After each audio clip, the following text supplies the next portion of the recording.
Final Exam. An Avatar The Last Airbender Fanfiction. Chapter 5. Nothing like being swallowed up into the belly of the beast. The stern of Zuko's ship clanked closed behind them with an ominous, echoing boom. With the final sliver of outside light sealed off, Shiori felt the weight, the finality of her decision.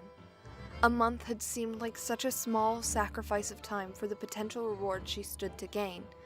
Now it stretched directly before her as an almost endless expanse, filled with unfamiliar people, situations, and tasks. Are you going to stand there all day? Shiori hastily scrambled out of the small coal-powered vessel. A month had never seemed so long. She made to reach for a wooden box of Sumatra Island supplies. Leave it. One of my men will bring it to your quarters later. Whirling around in an about-face that practically snapped his high-tide ponytail, Prince Zuko strode off in a swift march, his uncle following at a more casual pace in his wake. Casting her eyes about the hold to familiarize herself with her new surroundings, Shiori trailed after. Zuko's ship had been the smallest of the Fire Nation warships anchored just out in the harbor. She wasn't sure why that surprised her. It was just one of the many unexpected twists of the day. She also wasn't sure why she had ever taken comfort in the idea of a metal ship. The wooden trader vessel that had brought her to meet her new master had seemed flimsy and unstable, but at least if it had sunk, the pieces would have floated. As Zuko and Iroh's armored boots tapped off the metal plating of the hallway, Shiori realized that would not be the case with this ship.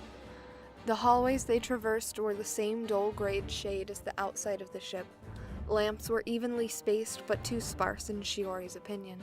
The result gave the ship's passages a tight, claustrophobic feel, completely opposite the wide-open spaces to which she was accustomed. Everything was constructed out of metal too, meaning her opportunities for spontaneous target practice would be close to nil. The air down here was stale, adding to the cramped feel, and it carried the faint, atricid odor of burnt coal. Shiori crinkled her nose up in disgust. It reminded her of the factory town she had grown up in. The girl frowned, feeling a sudden rush of homesickness for the familiar sights and sounds of Sumatra Island. As she often did when troubled, she reached for a source of strength. Closing her eyes briefly, she thought of her brother as she had last seen him, standing in a picture-perfect archery pose in the garb of a true Yuyan. The image quickly faded. Far more familiar to her was the form of young Keisuke, her constant childhood companion. Although that image too had grown hazy with time, some things were distinct.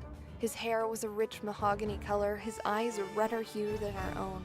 Her aunt had once joked that Keisuke had inherited the appearance of a firebender, while Shiori's heritage had been the spirit of one. Of course, without the ability, neither the look nor the spirit amounted to much. Shiori's frown deepened as they scaled the flight of steps, passing a stiff-backed soldier in full Fire Navy attire, including the skull-like mask.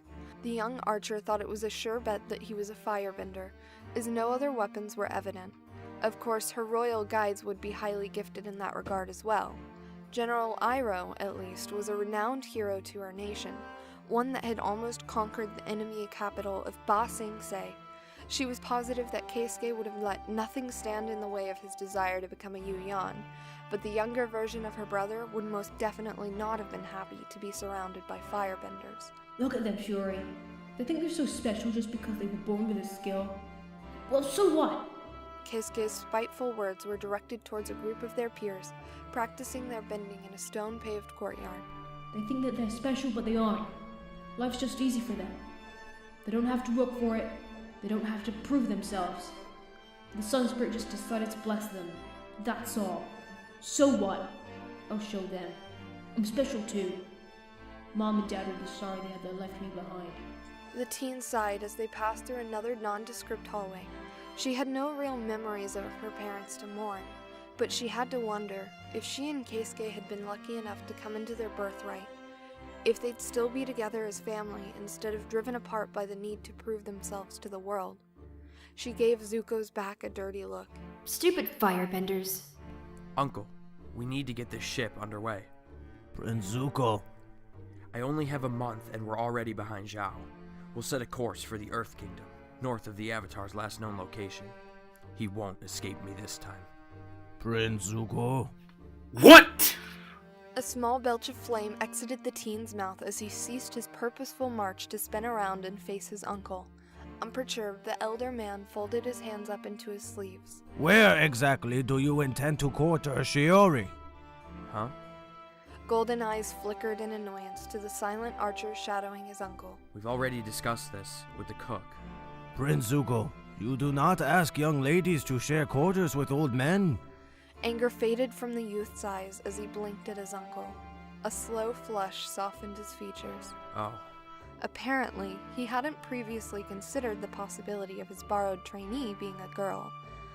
Then the moment was gone, and he waved the matter away with an impatient gesture of his hands. Just clean out a storage room for her or something. I have to find Lieutenant G. The rotund former general gave Shiori a quick, apologetic smile. He's just under a lot of pressure. Let's find you a place to stay, Zuko was relieved when his uncle decided to stay with the girl. He knew Iroh meant well, but he didn't have the time to deal with the details now. The sooner the ship got underway, the better the chance he'd have at putting in his new archer to use. The banished prince frowned as he made his way to the bridge.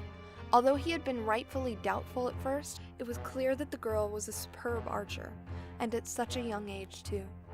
It meant that she was one of those kinds of people. Born lucky, born talented, born without the need to work hard to struggle or achieve, like he had to do. He resented the reminder, and what was with the silent treatment? She hadn't said a single word since bidding her master farewell. Heck, now that Zuko thought it over, she really hadn't said anything previous to that either. Arriving at the bridge, he pushed his speculation aside. The girl was a tool to be used, and nothing more. He would capture the Avatar before Zhao, and that was all that mattered.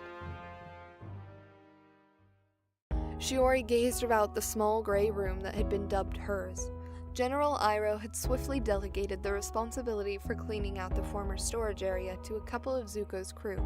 The task had been accomplished in short order, and they thankfully left her alone. The room was tiny in comparison to the shared girls' cabin on Symmetra, but Shiori didn't mind. Several weeks of unassisted survival training made her grateful for the small comforts of life. For instance, the men had brought her a futon that fit in the corner and her box of supplies. Those two things, plus her small bags of clothes, were all she really needed to get by. The futon was an added bonus, actually. Now, if only she knew what Zuko wanted her for. At the very least, she surmised it wasn't to perform tricks like a well-trained platypus bear. That was good. She cracked open her box of supplies. Within lay enough materials to make 100 arrows. Cedar shafts already sanded and notched awaited her choice of metal heads and white fletching. Their sweet and familiar smell tickled her nose. Several coils of thin rope, 2 replacement bowstrings, and a bottle of glue were also stored in the box. She fingered the metal arrowheads, many in traditional wedge form, but some were in blunt weights, and others were forged in a V shape, like an open pair of scissors to facilitate the severing of rope from a distance. Shiori leaned against the gray wall of her room, feeling the vibration of the ship's engine through the metal. It's only for a month. I can do this. A year from now, my arrows will be fletched in red, my headband will be black, and my face will sport the hawk's design. All of this will be just an unpleasant memory. And Keisuke, my brother, we will be together again. Nothing will stand in my way. Admiral Zhao sat at his desk, while around him the interior walls of the Comet-class warship gave off a barely perceptible hum as the ship plowed northward. Before him lay a collection of scrolls, but his eyes were unfocused as he contemplated his destiny. He was an admiral now, a reward long in coming, and had the power to do everything from amassing a mighty fleet of ships to commandeering the colonial's elite squad of archers. The memory of how his timely promotion had put the stubborn and short-sighted Shiloh in his place gave the man a brief smile of pleasure. But he quickly regained his focus. After all, this would be meaningless, of course, if he failed to capture the Avatar. He was destined for great things, he knew. He had known it since he had mastered firebending at a young age, surpassing even the master who taught him, at least in his own mind.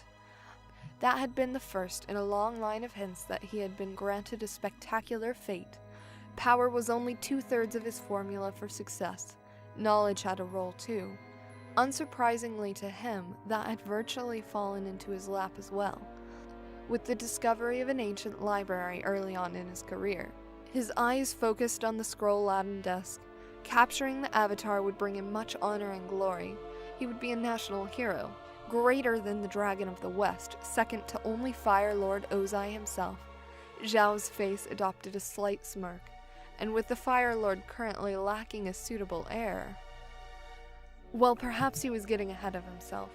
The Avatar was heading north. That had been easy to discern. The problem was that his traveling pattern was completely erratic. Chasing after him was clearly a fool's errand, better left to Prince Zuko and his ilk. And while it was now within his power to place a blockade of ships between the boy's projected path and the North Pole, there were a few issues with that plan. It would take time and resources for one, and the Fire Lord was not known to be a patient man. Then there was the possibility that some insignificant and undeserving peon would manage to capture the boy, siphoning some of Zhao's deserved glory away from him. Not a pleasant prospect at all. Finally, there was the Avatar's mode of transportation. With a sky bison at his disposal, the so-called master of all elements could easily fly over or around any such barrier, as he had witnessed when the boy had invaded the Fire Nation to visit Avatar Roku's shrine. No, the newly christened Admiral wanted a better plan than that. As he had told Colonel Shiloh, sometimes situations required precision. He picked up one of his information dockets that detailed the Avatar's previous stops, not really reading it, just holding it in his hand.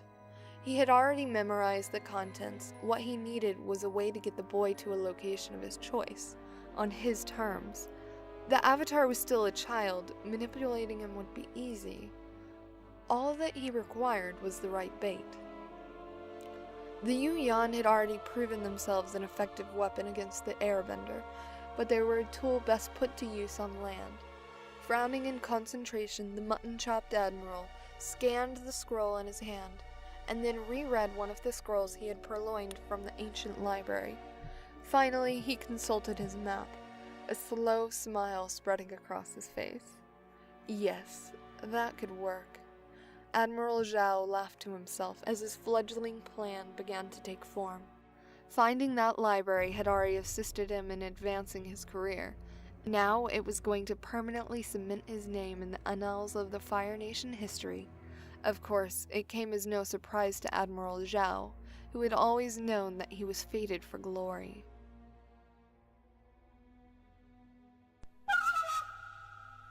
Final Exam was written by Magnusrae.